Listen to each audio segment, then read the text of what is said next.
So let's talk about the Aubrey Marcus spiritual throuple controversy.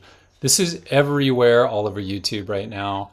And I wanted to weigh in. There's endless videos that talk about, ones like Aubrey Marcus's toxic behavior. God told spiritual bro Aubrey Marcus to impregnate two women. It's sacred to cheat on your wife, apparently.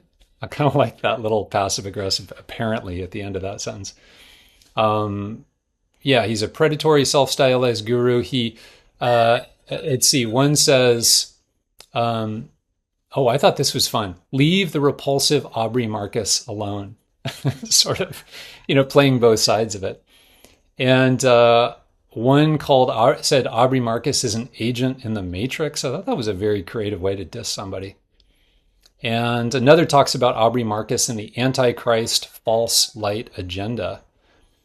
And another says this isn't sacred flat out, right? But these are dozens and dozens and dozens of these videos. This has triggered a firestorm of criticism. The podcast that they put out where they, the throuple, Aubrey Marcus and his wife and their girlfriend all went on and talked about their relationship with their kind of relationship sexuality coach who they like. And seeing all these videos come pouring out, I thought, I have to go see this. I actually have to watch this. And I took the time to watch the entire thing. And I want to talk about this from the perspective that I'm coming from. I'm somebody who coaches people around communication who are involved in non-monogamous relationships, polyamory, things like that. Now, some of you just got grossed out immediately. When you heard me even say those words, you were like, "Oh." And we're going to talk about getting grossed out today. That's actually a really important concept. What does it mean to be grossed out? And how do you differentiate being grossed out from evil? So I want to introduce this term, and I'm going to kind of expand on this term later. But this term squicky, and this is often used around sexuality.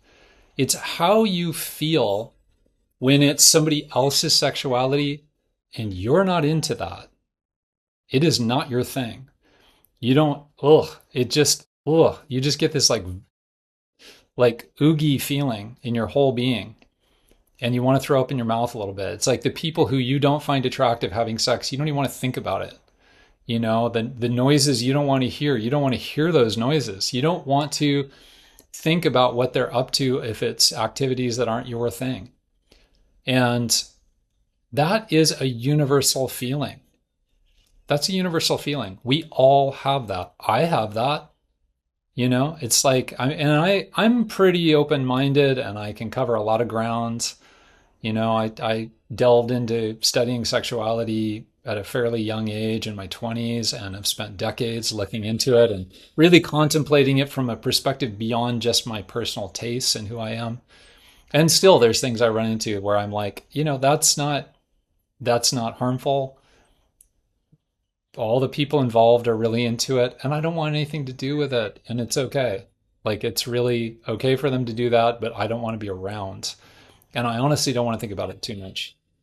So, and you may think I'm talking about somebody who dresses as a nun and wears flippers in bed and wants to be, hung upside down, whatever, elaborate stuff. That's actually not, maybe, yeah, but I could be talking about you and what you're into, because it's not my thing, and that's no disrespect to you. It's just not my thing. So that feeling of like wanting to throw up in your mouth a little bit is just human. It's okay. It's like, I live in Hawaii and we have these huge honking centipedes that are just gnarly and they'll sting you. And, I don't want to think about what they get up to. What they find sexy is not my thing either, right? Like, it's just, they can just keep to themselves. It's not a problem. I just don't want to be around when it's happening. So this is an important concept, because if we don't understand squicky and how we all have squicky, then we don't understand the difference between that oogie feeling and something actually being toxic and evil and damaging and all of that. So this concept now, what I want to do is to actually extend that concept. Squick doesn't just apply to sexuality. It actually applies to relationship as well.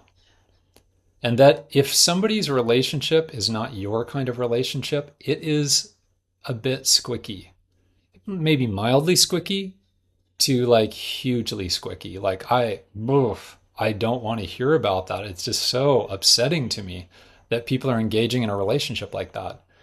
So relational squick is helpful for us to understand that people people have the right to determine their own relationships. They have the right to be who they are. That's a fundamental premise in this world. As long as they're not harming anybody, they have a right to be who they are. You say, well, it is harmful because this, that, or the other. Well, we're going to get to that. We're going to actually ask some serious questions about that. But from our perspective, this idea that relational squick, somebody's relationship, boy, I can think of people I know who got married where I was like, oh my God, they got married? Oh no, like that's terrible. And even the very rare situation where I'm like, I don't want to be there. I don't want to be part of this. And I'm sure you can think of that too.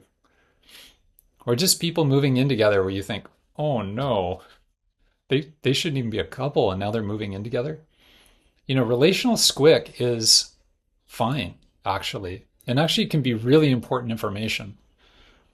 There's situations where relational squick can actually indicate something that is really harmful. It's like the leading edge sometimes of finding out that there's actually something really deeply disturbing there. Like your body can react that way at the start. And it's kind of the initial revulsion, let's use that word, revulsion, that allows you to lean in more deeply. But that initial revulsion is not necessarily reality. You could just have a bias. You could just have a bias based on what you're used to, which can include you. Maybe you're in squicky relationships for a lot of other people, but to you, they feel normal and you feel good and you like them. So, okay, that's fine. Fine for you, but it's squicky for other people. And it could be things you don't even think about. Maybe you call your significant other honey bunny in public and somebody else hears you do that and it's just like, oh, disgusting, honey, like, oh my God, they call them a honey bunny. Like that's so whatever. Actually, it's so funny. My girlfriend hates being called dear. It makes her really deeply upset if she gets called dear. I don't know why. It just does. And it's not my place to tell her what to do. Like it's her place to say, I don't like that when you call me dear. So there's like a squicky feeling there. Well, when you really start to think about it at the subtler levels, this is happening all over the place in relationships in general. So then you add on this layer that monogamy is a cultural norm in a lot of modern Western cultures. It has not necessarily been the norm in a lot of other cultures. So you can take a lot of hunter-gatherer cultures where traditionally, anyways, when left to their own devices, that's just not what they did. A lot of Native American cultures, there was a lot of, reports. Lewis and Clark crossing North America encountered a lot of this. Like Native American culture is quite different. Doesn't mean they didn't have their own rules around it, but their rules were not our rules. And they didn't involve sexual monogamy necessarily. Maybe some did, but a lot of others didn't. And that wasn't seen as problematic. Maybe other things that we do, that were values for our culture, were seen as deeply alarming and dangerous and problematic. But sexual monogamy was just not something that they adhered to. And there's many cultures all over the world, in Africa, in New Guinea, Madagascar, India. There's places where one woman will marry multiple husbands, or there's places in the Himalaya where, that happens as well. And then of course there's, one man marrying multiple wives. And, sometimes the woman marries husbands who are brothers and oh my God, that's like really freaky. But to them, it's like, well, men die young up here at 16,000 feet. And, what's she going to do if when the husband falls off a cliff when he's, hit by a angry yak or something, right? So different cultures have adapted in different ways. And we take ours for the norm the way they take theirs for the norm. So now Aubrey, back to Aubrey Marcus. So I listened to the whole Throuple interview.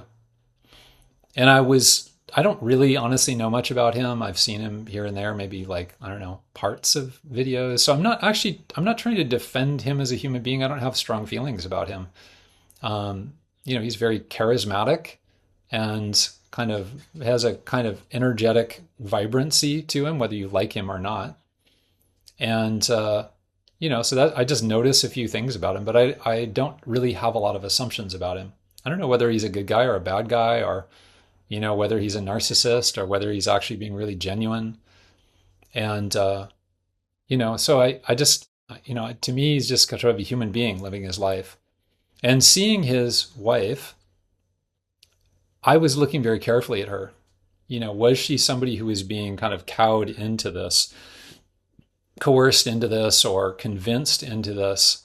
I did not get that sense. She did not come off as somebody who just didn't have the strength of character to push back against things. She actually did seem like somebody who could push back against things. And there was very clear references to that. That she is somebody who's very emotionally vibrant. Again, I don't have a feeling about her. She's, neutral in my mind. I don't know her. And then the girlfriend, there was a lot of talk about the girlfriend's quite a bit younger. So is she being coerced? And yet when I paid attention to the girlfriend, she did not seem like a child. I don't know what you thought of her if you watched it, but she did not come off as being like a child who just didn't deer in the headlights, didn't know what was happening. She didn't talk as much as they did in the interview, but she also a little bit came off as a quieter person. They're both pretty big personalities. So she came off as a quieter person. Now, knowing quieter people, yeah, sometimes it's because they feel a bit overwhelmed or bullied or whatever. Sometimes it's because they don't want to talk as much. If you've ever been around that kind of person, they just don't feel like talking quite as much. In fact, actually, they want to hold space and feel the space of the conversation, which is actually something quite powerful to do. So, back to this sense of relational squick. Like, what is really gross about this situation? Why are all the alarm bells going off? Why are people producing video after video about how terrible this is? And I want to say that people are concerned that there's all this negativity running around. And that, in fact, this younger woman will get taken advantage of, or his wife will get taken advantage of. He will be the one taking advantage. And there's no way that this could not result in absolute heartbreak over time. And, what's going to happen is just like people's feelings are crushed and their sense of enthusiasm and, optimism for the world gets smashed. And many, many, many people have had that experience. There is no doubt about it. And they have actually connected with people who were not trustworthy. And so and then they got taken advantage of. And I see a lot of the commenters saying that about themselves. I was this person. I was in this situation. I got taken advantage of. One woman who grew up in a cult said, this is a cult. This is exactly how cults work, because that person had experienced a cult. And I'm sure she has. I'm sure that woman has experienced a cult and the damage from that. And that's true. And this is a very important and, we are surrounded, this little throuple is enmeshed within a larger monogamous context where people often do tremendously damaging things to each other when they break their relationships. People break their whole family because they want to go have sex with somebody, and they destroy the whole family and the kids and everybody's just sort of shell-shocked for years. There are, and I'm not trying to point fingers at monogamy. I think monogamy is a valid lifestyle choice. I was in monogamy for years and years and years, including one 12-year relationship that was very valuable and there was a lot of love in that relationship. But, people like to point fingers at polyamory or non-monogamy and say, look at all these horror stories. But it's like, we can turn that finger around and say, how many of you have killed yourselves? How many of you have participated in violent relationships? How many of you have killed somebody else and you're in prison because of it? Because of jealousy, because of infidelity, all these things. And again, massive, massive infidelity within monogamy. Not like it's more than half of the relationships. I've heard as much as 70% of the relationships have some form of breaking the sexual agreement. So, if polyamory and non-monogamy were more common, yeah, there would probably be just as many horror stories over there because humans are humans. And some of the people who do polyamory and non-monogamy are whatever, meth addicts. And did that stop? Nope, it's still going. Meth addicts and, marginally dealing with life and, grew up in violent households and are playing out violent, behaviors and strategies and whatever.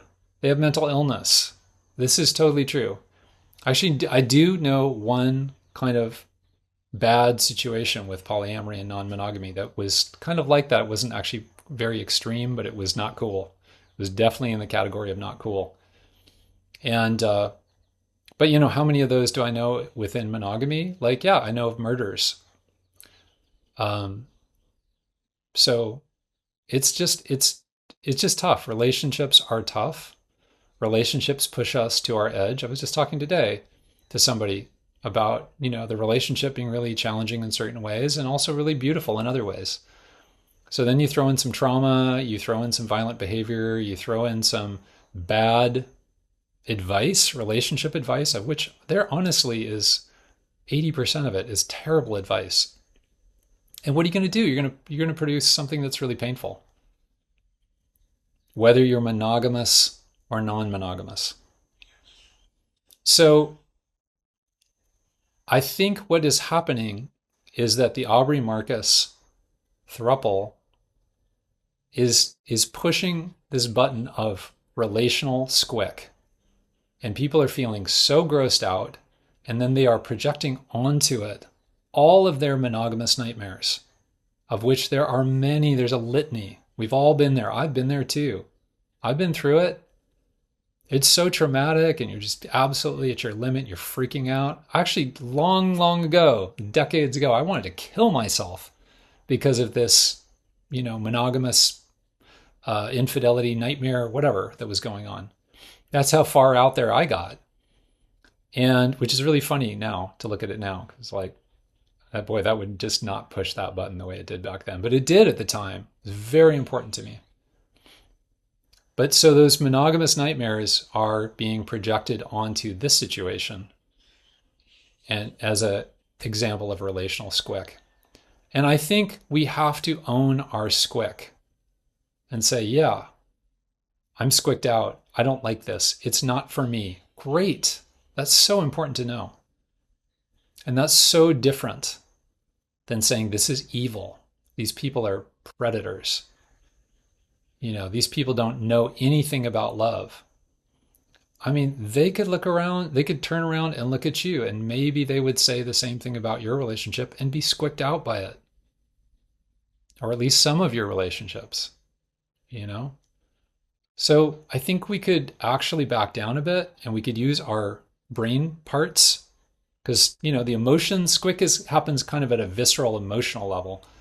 We can also use our higher thinking, like, frontal lobes in our brain to say, yeah, okay, it's not for me. I don't like it. This is a friend said this to me recently. I don't like it, but I actually hear what you're saying and I understand why it appeals to some people. Let's just leave it at that. Okay, if you disagree with me and you have other views, I'd love to hear about them. I'd particularly love to hear from non-monogamous people. If you found the video useful and you want to find out more, go to polycommunicate.love and join our email list.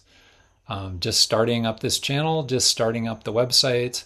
and trying to bring incredible teachings that come out of the Tantric Buddhist tradition, but with a modern flavor, flavored by modern psychology, to people within non-monogamous and polyamorous relationships. So just starting to form a community there. Look forward to anybody who joins in. You're very, very welcome.